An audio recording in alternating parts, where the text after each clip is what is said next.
to teens. Welcome. This is Tamara.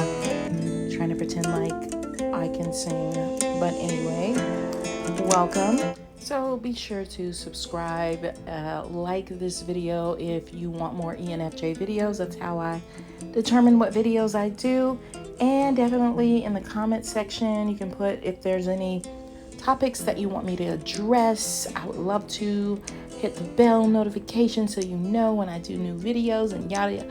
Whatever else everyone else always says, that. Apply that to me too. And just share my video with people that you want to understand you better. So this video is about if you do this, then you lose me. And I'm wondering if you're an ENFJ, if you feel the same way. Sometimes ENFJs can feel off balanced and wonder why. Why aren't things going right? Why are things off kilter? Why does it feel like everything's going wrong or colored with gloom? Why am I doing everything through a melancholy haze? If this is happening to you and you feel like you're not thinking as clearly as you normally do, or you just don't feel as happy, it could be because there's an area in your life where there's conflict and you either haven't addressed it or it's not going away. ENFJs just don't feel good when there isn't harmony in their life.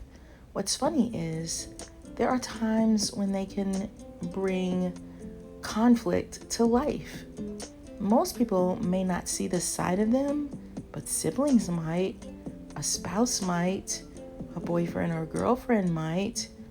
If they feel really, really comfortable with someone, they can create conflict at times or not be their nicest selves or brutally honest, creating conflict.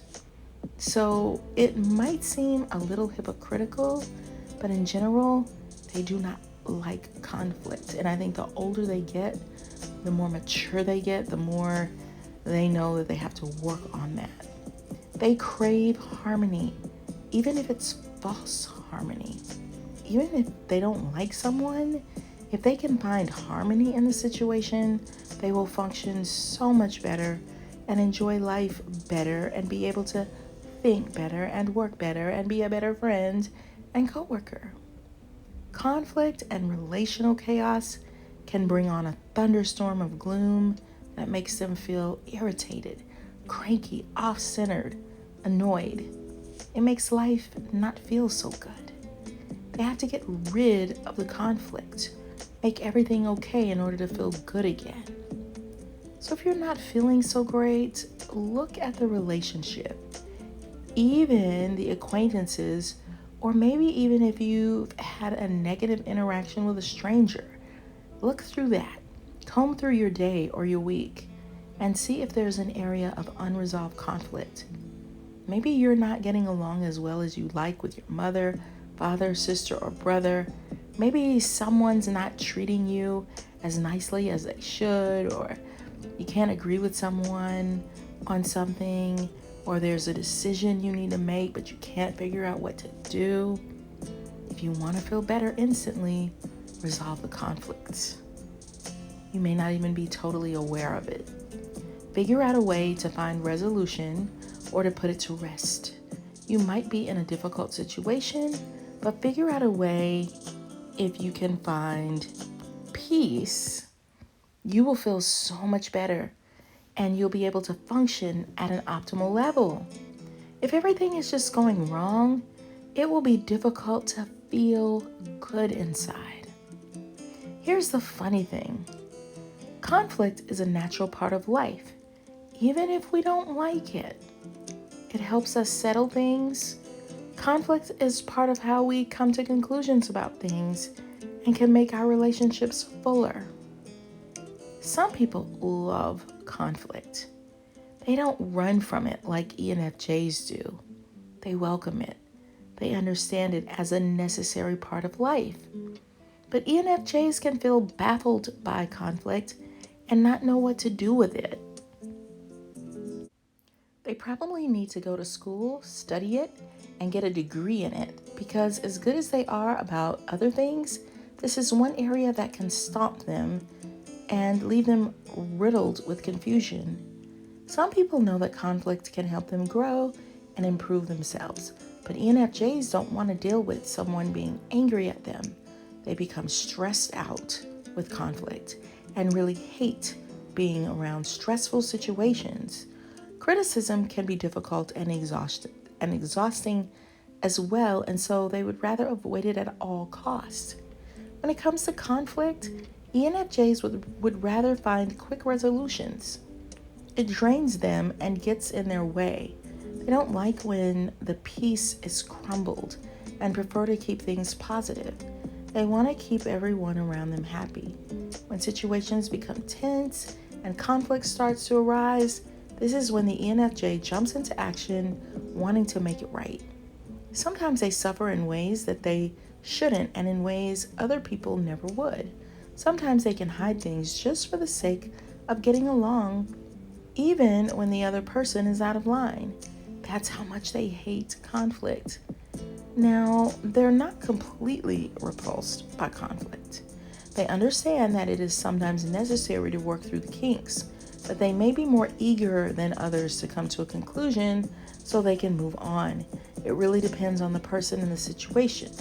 There are other areas of life where they have to work really hard not to blurt out whatever they're feeling and not become so irritated with people super close to them, and learn to ignore or let some things go so that they don't unwittingly cause those closest to them to feel bad. This can take hard work because when real conflict happens and a loved one lashes back or decides to not speak to them for a while, those interactions can be unsettling and painful in the long run. So once again, they draw the conclusion that conflict isn't worth it. They really don't like conflict, but that doesn't mean that they don't know how to handle it properly. They don't want to make people stressed or unhappy, and they want to prevent it. ENFJs are naturals when it comes to recognizing the emotions of others. They are also skilled at calming people down. Because they take responsibility for the happiness of others, the ENFJ will often want to stop the conflict before it continues to grow.